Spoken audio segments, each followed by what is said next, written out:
여러분 안녕하십니까? 채널K 뉴스입니다. 지난 토요일 맨해튼이 태극기 물결로 뒤덮였습니다. 올해로 37회째가 되는 코리안 퍼레이드, 빌 드블라지오 뉴욕시장 등 주요 정치인들도 자리를 함께하고 한인들의 축제를 축하했습니다. 보도에 지한샘 기자입니다. 취타대 행진이 퍼레이드의 시작을 알립니다. 지난 토요일 맨해튼에서 열린 제37회 코리안 퍼레이드. 빌 드블라지오 뉴욕시장, 토마스 디나폴리 뉴욕주 감사원장, 스캇 스트링거 뉴욕시 감사원장, 그레이스 맥 연방 하원의원, 롱김 뉴욕주 하원의원, 김기한 총영사 등 거물 정치인들과 단체장들이 대거 참여해 한인 커뮤니티의 높아진 위상을 실감케 했습니다. 빌 드블라지오 뉴욕시장은 연설을 통해 뉴욕시의 발전에 큰 공헌을 해온 한인 커뮤니티를 자랑스럽게 생각한다며 10월 7일을 뉴욕 코리안 퍼레이드의 날로 선포한다고 선언했습니다. Do hereby officially proclaim today, Saturday, October 7th, 2017, in the city of New York as Korean Parade and K-Town Festival Day.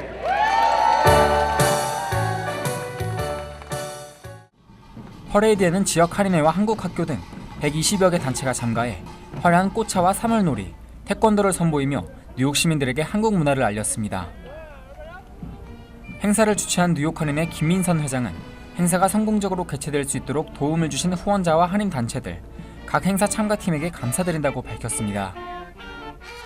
우리의 아름다운 5,000년 역사를 전 세계 다른 타악 인종들과 함께 쉐어하면서 우리의 문화를 알려나가는데 앞으로도 지속적으로 노력할 것입니다.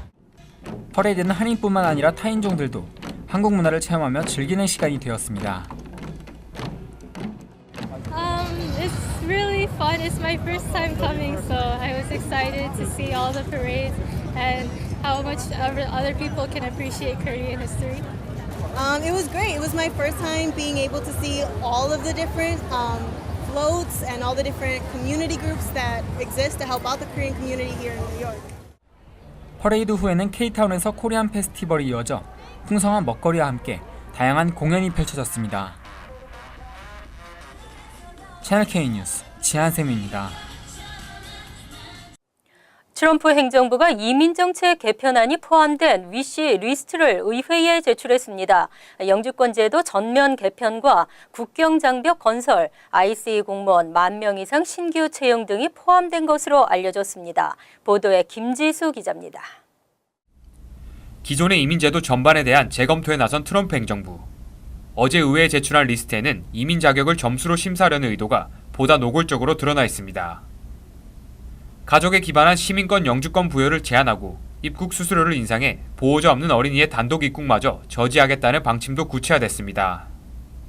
행정부는 이민 담당 판사를 비롯해 ICE 소속 단속 인력을 대폭 충원하고 멕시코와의 국경에 장벽을 건설하기 위한 예산 배정도 의회에 촉구했습니다. 다만 개편안이 다카 프로그램 유지를 볼모로 한 트럼프의 교환 조건인지는 아직 불분명합니다. 민주당은 개편안의 거부 입장을 분명히 밝혔습니다. 민주당 의원들이 격렬하게 반대 입장을 나타내면서 백악관의 위시리스트는 의회 내 협상 과정에서 좌절될 가능성까지 제기되고 있습니다. 채널K 뉴스 김지수입니다. 하와이주가 트럼프 행정부의 새로운 여행 금지 명령에 또 소송을 제기했습니다. 새 여행 금지 행정 명령도 이민법을 위반한 것이며 의회가 대통령에게 부여한 권한을 크게 넘어섰다는 주장입니다. 6일 호노룰루 소재 연방지법 데릭 왓슨 판사는 트럼프 대통령이 지난달 서명한 북한을 포함한 8개국 여행금지 행정명령에 대해 하와이주 당국에 제소를 허용했습니다. 왓슨 판사는 주 당국이 오는 10일까지 이의를 제기할 수 있고 연방정부는 오는 14일까지 답변해야 한다고 판시했습니다. 새로운 행정명령으로 미 입국이 금지된 국가로는 북한, 차드, 베네수엘라가 새로 포함됐으며 이란, 리비아, 소말리아 등 8개국입니다. 인물입니다. 이들 국가에 대해서는 지난 행정명령처럼 입국 금지 기간을 한정하지 않았습니다.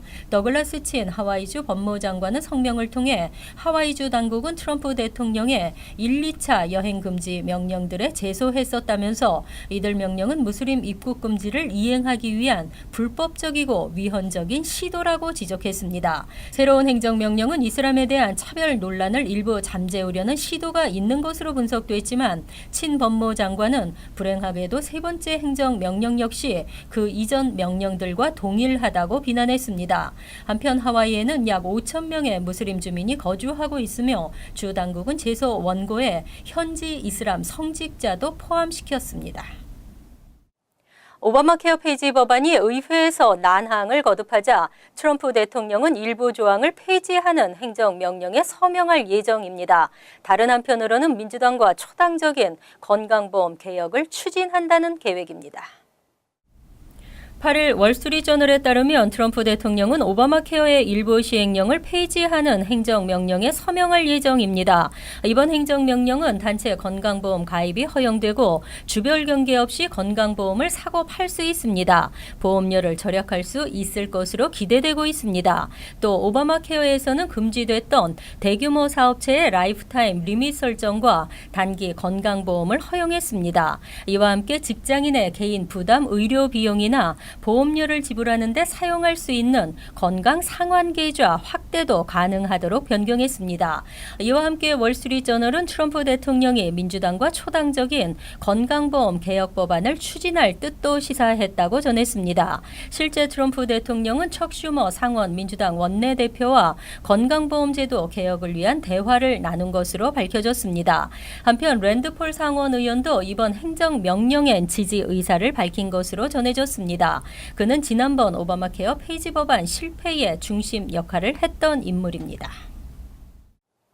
트럼프 대통령은 중산층 세금 부담을 줄이려는 정책이라지만 가구별 세금은 늘어나고 국가 부채도 늘어납니다. 복지는 축소되고 초부유층에게 뜻밖의 횡재가 아닐 수 없습니다. 2018 새 예산안이 통과됐습니다.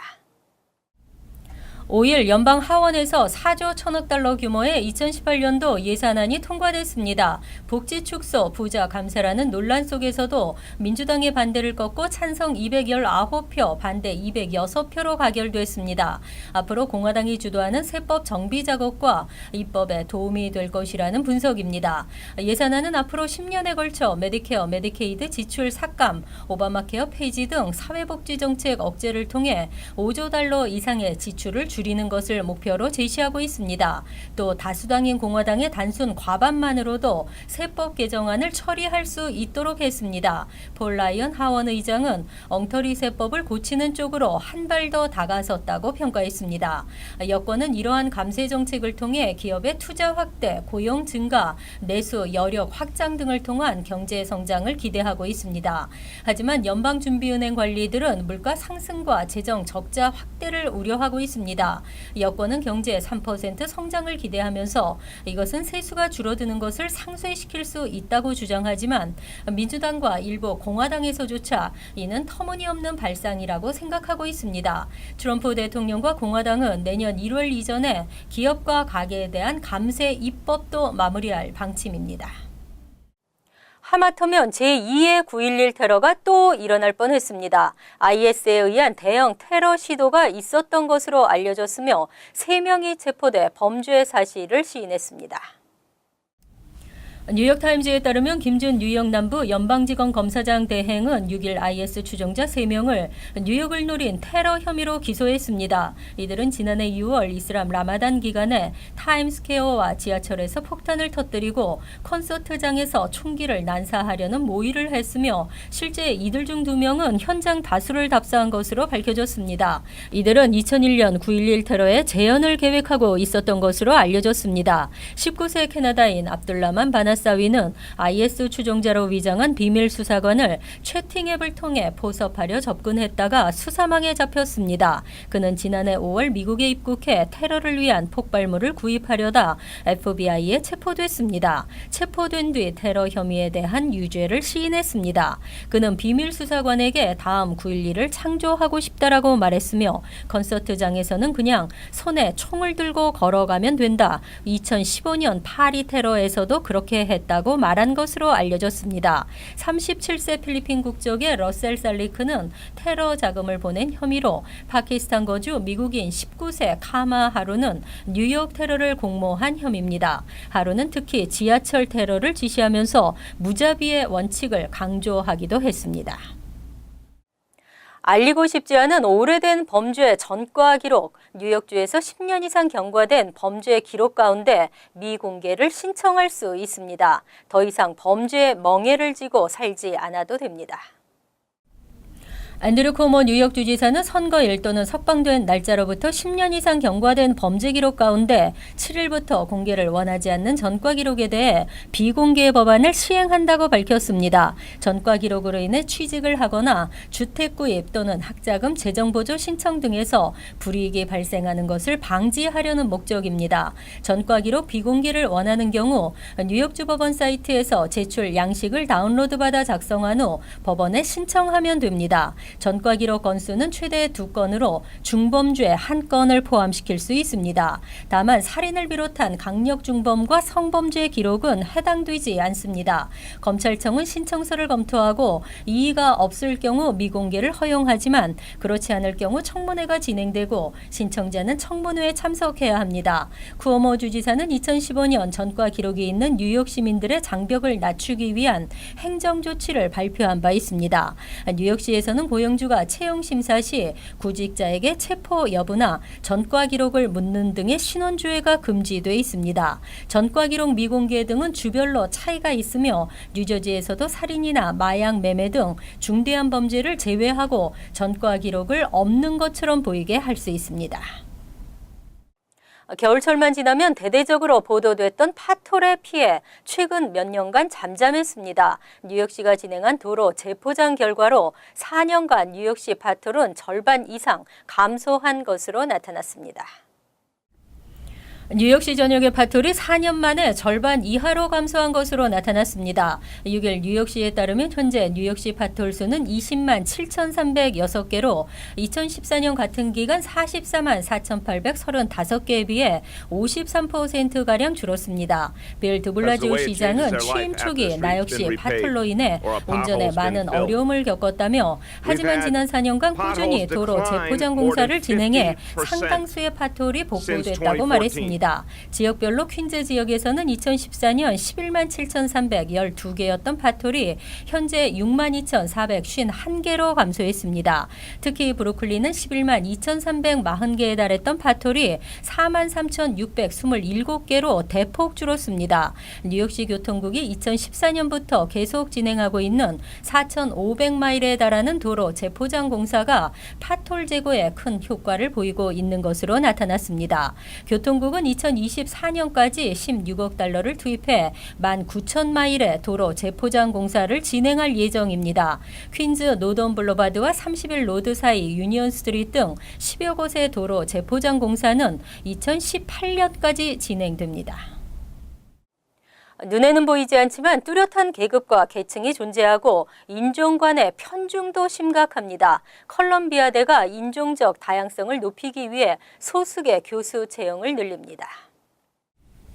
컬럼비아대는 1,637명의 종신 재직권을 가진 교수들이 있지만 이 중 소수계의 비율은 9%, 여성의 비율은 30%를 차지하고 있습니다. 6일 월스트리트저널은 컬럼비아대가 앞으로 5년 동안 1억 달러를 투자해 다양한 인종의 교수들을 채용할 것이라고 발표했다고 보도했습니다. 소수계 교수 고용 이니셔티브의 기금에는 컬럼비아대 메디컬 센터의 기부금 5천만 달러가 포함됐습니다. 데니스 미첼 컬럼비아 콜롬비아대 부총장은 인종 다양성 없이는 보다 높은 성취도를 달성하기 힘든 것이 현실이라며 복잡한 문제를 해결하기 위해서는 다양한 인종의 의견을 요구한다고 강조했습니다. 최근 몇 년간 미국 대학들에서 소수의 교수 임용은 늘고 있는 반면 백인이 차지하는 비율은 다소 감소하고 있습니다. 하지만 여전히 대학 교수 대다수는 백인이고 백인 중심의 교수 문화가 뿌리 깊다는 지적이 나오고 있습니다. 소수계 비율이 전체 20%를 넘는 대학에서도 소수계 교수의 비율은 그에 못 미치고 있습니다. 한편 컬럼비아대는 2005년부터 최근까지 소수계 교수 채용에 약 8,500만 달러를 사용한 것으로 나타났습니다. 이어서 LA 지역 한인사회 소식입니다. 재외공간의 긴급 연락망이 불통인 경우가 많습니다. 재외국민들의 안전이 방치되고 있다는 지적이 제기됐습니다. 원유철 자유한국당 의원은 전 세계 170여 개 도시에 위치한 재외공간의 긴급 연락처를 전수조사한 결과 외교부의 해외여행 안전 홈페이지와 애플리케이션에 등록된 170여 개의 재외공간 가운데 30% 이상이 긴급 전화를 받지 않았다고 밝혔습니다. 특히 이번 조사에서 이란, 중국, 베트남의 경우 국가번호가 잘못 표기돼 있거나 현지인과 전화 연결이 돼 의사소통에 어려움이 있었으며 캐나다와 미국, 시카고 등 공관 5곳은 앱과 홈페이지에 긴급연락처가 일치하지 않았고 특히 바티칸 등 2곳은 긴급연락처가 수록돼 있지 않은 것으로 드러났습니다. 이와 관련해 원유철 의원은 매년 해외 사건 사고로 피해를 입는 국민이 증가하고 있는 가운데 재외공간 30%가 불통이라는 것은 한인들의 해외 안전 문제가 매우 심각한 상태라는 것을 의미한다며 외교부는 즉시 재외공간의 긴급 연락망을 점검해야 한다고 지적했습니다. 한편 외교부 집계에 따르면 재외국민 사건 사고 건수는 지난 2년 동안 36% 증가했으며 같은 기간 재외국민 피해 건수는 56% 급증한 것으로 드러났습니다. 트럼프 행정부가 기업 직원들에 대한 피임약 비용 보장을 제외한다고 밝혀 논란이 되고 있습니다. 트럼프 행정부는 오늘 기업이 직원들에 대한 피임약 비용 보장 여부를 자유롭게 결정할 수 있도록 하는 새 연방 규정을 발표하고 즉각 발효한다고 밝혔습니다.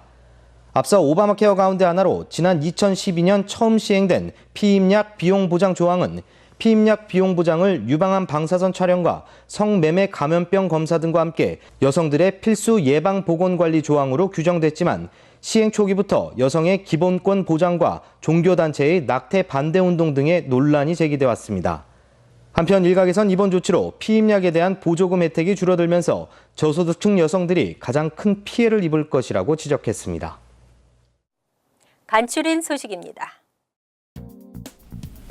지난달 29일 애틀랜타 하츠필드 잭슨 공항 라운지의 버거킹에서 햄버거를 주문한 한인 김 씨의 영수증에 아시안을 비하하는 칭이라는 단어가 적혀 있었습니다. 버거킹 매니저는 당시 사과와 환불을 제의했으나 김 씨는 직원이 한 말에 책임을 지라고 요청했습니다. 하지만 공항 측의 해명에도 불구하고 해당 매니저와 버거킹 본사는 묵묵부답인 것으로 알려졌습니다. 5일 반주현 씨 등과 함께 뇌물공여 및 사기 공모 등의 혐의로 기소된 말콤 해리스에게 42개월 징역형과 보호관찰 3년 그리고 50만 달러 재산 몰수형이 내려졌습니다. 해리스는 금융사기와 돈 세탁 등 2개 혐의에 대해 유죄를 인정했으며 반기문 전 유엔 사무총장의 조카 반주현 씨에 대한 재판은 2018년 2월 5일 시작될 예정입니다. 반기문 전 총장의 동생 반기상 씨는 한국으로 도주한 상태입니다. 뉴욕 월가에 두려움 없는 소녀상을 세운 투자자문사 스테이스트릿이 성차별적인 임금 관행으로 500만 달러의 합의금을 물게 됐습니다. 스테이스트릿의 고위직 여성들은 같은 직위 남성들보다 낮은 임금을 받았으며 흑인 부회장들도 백인 부회장들보다 임금을 적게 받은 것으로 나타났습니다. 스테이스트릿 측은 이러한 노동부의 조사 결과를 부인했으나 체불 임금과 합의금 명목으로 노동부와 합의했습니다.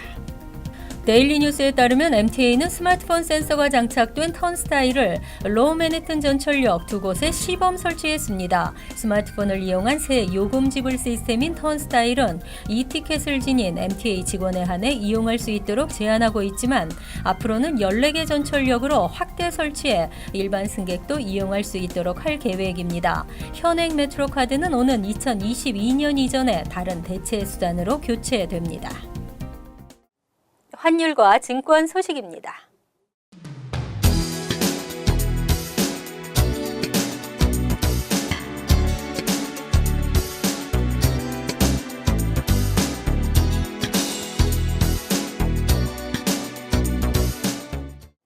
이어서 날씨입니다. 화요일은 대체로 맑은 가운데 지역에 따라 간간히 흐리겠습니다. 낮 최고 기온은 80도, 섭씨 27도, 밤 최저 기온은 63도, 섭씨 17도로 예상됩니다. 수요일은 덥지 않겠으며 대체로 흐리고 비가 내릴 수 있습니다. 목요일은 쌀쌀한 가운데 오전 중 한두 차례 소나기가 예상됩니다. 이상으로 채널K 뉴스를 마칩니다. 채널K와 함께 편안한 하루 되시기 바랍니다.